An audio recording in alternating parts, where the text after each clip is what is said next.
Hi everyone, अब हम लोग बात करने वाले हैं कि एक बटन के क्लिक के ऊपर पीएचपी वाले फंक्शन को किस तरीके से कॉल कर सकते हैं। और अगर आप बिगनर हैं तो आपके बहुत सारे डाउट्स भी यहाँ पे क्लियर हो सकते हैं। एक चीज और है, यहाँ पे HTML और PHP दोनों का जो काम होगा एक ही फाइल में करेंगे, अलग अलग फाइल के अंदर नहीं करने वाले। इससे आपको ये भी समझ में आएगा कि HTML और PHP वाले कोड को एक ही फाइल में किस तरीके से हैंडल किया जा सकता है। ऑलराइट, तो सबसे पहले हम लोग क्या करने वाले हैं, एक HTML में बटन बनाएंगे, PHP के अंदर एक फंक्शन बनाएंगे और बटन के क्लिक के ऊपर एक रिक्वेस्ट सेंड होगी जो कि PHP वाले फंक्शन को कॉल करेगी। और लास्ट में कुछ इंटरव्यू क्वेश्चंस भी डिस्कस करने वाले हैं। ये हमारी PHP की प्लेलिस्ट है, 58 वीडियोस आ चुकी हैं और भी बहुत सारी वीडियोस आएंगी। उनके बाद प्रोजेक्ट भी आने वाला है और हर एक टॉपिक के अंदर इंटरव्यू क्वेश्चन भी हम लोग कवर करने वाले हैं जो आपकी जॉब और इंटरव्यूज में काफी हेल्प करने वाले हैं। सो ओवरऑल काफी इंपॉर्टेंट प्लेलिस्ट है, पूरी देखना, लिंक मैंने डिस्क्रिप्शन बॉक्स में दे दिया है। राइट, सो अब क्या करेंगे, कोड के अंदर चलते हैं और HTML के अंदर एक बटन बनाएंगे। मैं यहाँ पे HTML का कोड लिखना शुरू करता हूँ। एक छोटा सा ना प्रॉपर कोड लिख लेते हैं जिसके अंदर हेडर और बॉडी वगैरह सब कुछ होगा। राइट, तो मैं यहाँ पे मेटा टैग को हटा देता हूँ एंड यहाँ पे कर लेता हूँ कि कॉल, टाइटल देता हूँ कॉल PHP फंक्शन। राइट, इसमें कोई दिक्कत नहीं है। देन हम लोग क्या करेंगे, बॉडी के अंदर एक बेसिकली फॉर्म बनाने वाले हैं। राइट, सो मैं यहाँ पे क्या करता हूँ, एक फॉर्म बनाऊंगा और आप गेट टाइप का बना लो, पोस्ट टाइप का बना लो, कोई फर्क नहीं पड़ता। मैं आपको दोनों तरीके से इसको हैंडल करके दिखा दूंगा। तो सबसे पहले हम लोग बनाते हैं पोस्ट टाइप का। एक्शन यहाँ पे कुछ भी देने की जरूरत नहीं है। अगर हमारे पास HTML और PHP दोनों एक ही फाइल के अंदर लिखा हुआ है तो आप एक्शन ब्लैंक छोड़ सकते हो, इसमें कोई दिक्कत नहीं है। आफ्टर दैट मैं यहाँ पे एक बटन बनाता हूँ।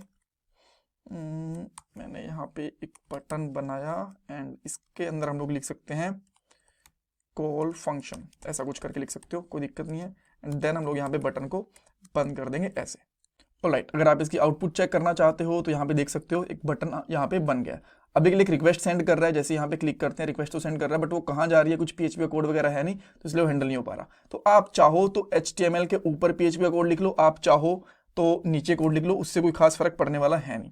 तो मैं यहाँ पे क्या करता हूँ, PHP का टैग इसके नीचे लगा देता हूँ, यहाँ पे PHP लिखूंगा और सबसे पहले मैं यहाँ पे चेक करूंगा कि इफ एक इजसेट फंक्शन होता है। इजसेट फंक्शन ये चेक करता है कि आपकी रिक्वेस्ट आ रही है यहाँ पे नहीं आ रही है। राइट, तो इसके अंदर हम लोग क्या लिखते हैं, बेसिकली इजसेट फंक्शन चेक करूंगा, इजसेट कि हमारे पास ये चीज सेट हुई है कि नहीं हुई है। और सेट के अंदर हम लोग क्या करेंगे, $_पोस्ट।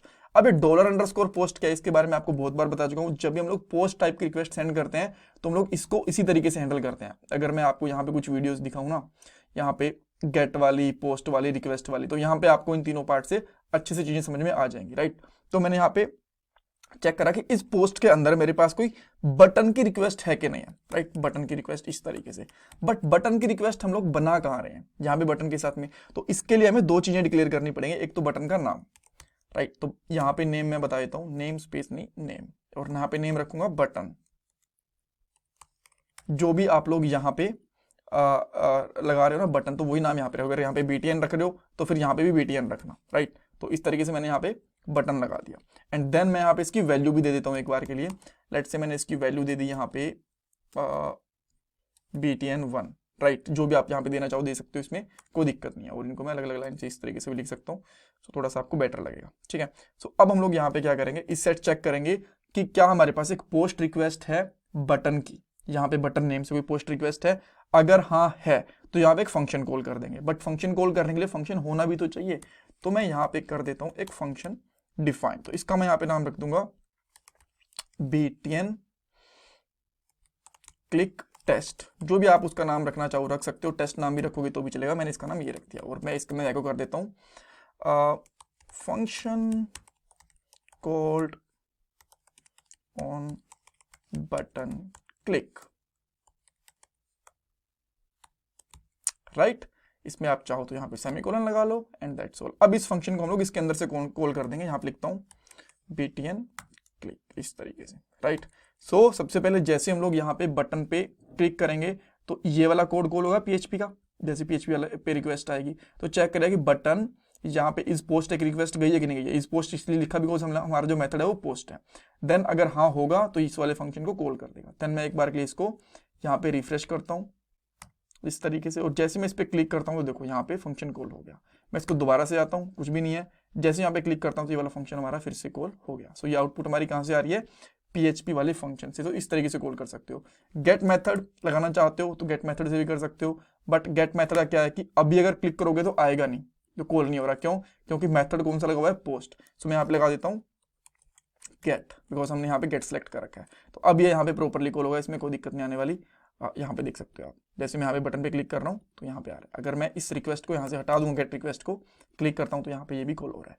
अब आपको नहीं पता कि गेट आने वाली कि पोस्ट आने वाली है, तो यहाँ पे आप क्या कर सकते हो, दोनों ही रिक्वेस्ट के लिए रिक्वेस्ट मेथड यूज कर सकते हो। अब इसके अंदर ये दोनों रिक्वेस्ट के अंदर काम करने वाला है, चाहे गेट हो चाहे पोस्ट हो, इस पे भी काम कर रहा है।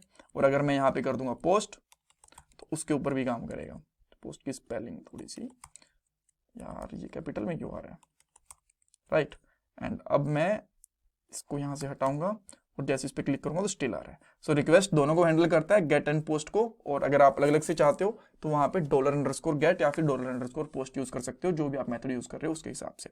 So that's all for this part. I hope आपको यहाँ पे पता चला होगा कि किस तरीके से बटन क्लिक कॉल होते हैं।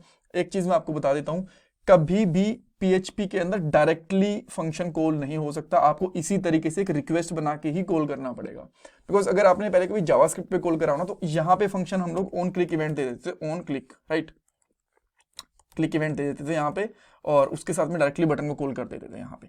बट अगर बिकॉज वो जावास्क्रिप्ट में होता था और जावास्क्रिप्ट वेल इंटीग्रेटेड होता है HTML के साथ में। और यहाँ पे अगर बात करें PHP की, तो PHP सर्वर साइड पे एग्जीक्यूट होता है, तो इसीलिए हमें एक रिक्वेस्ट सेंड करनी ही पड़ती है। So that's all for this part. And मैं आपसे रिक्वेस्ट करूंगा कि प्लीज़ वीडियो को लाइक करो, चैनल को सब्सक्राइब करो, कमेंट सेक्शन में अपना फीडबैक दो। और अगर आप लोगों ने अब तक चैनल सब्सक्राइब नहीं करेगा तो प्लीज़ कर लेना, बिकॉज बहुत ही कम लोगों ने अब तक चैनल सब्सक्राइब कर रखा है। लोग देखते जाना बट सब्सक्राइब एंड लाइक नहीं करते हैं। और ये मेरा पेटीएम का डोनेशन नंबर है। Thank you guys.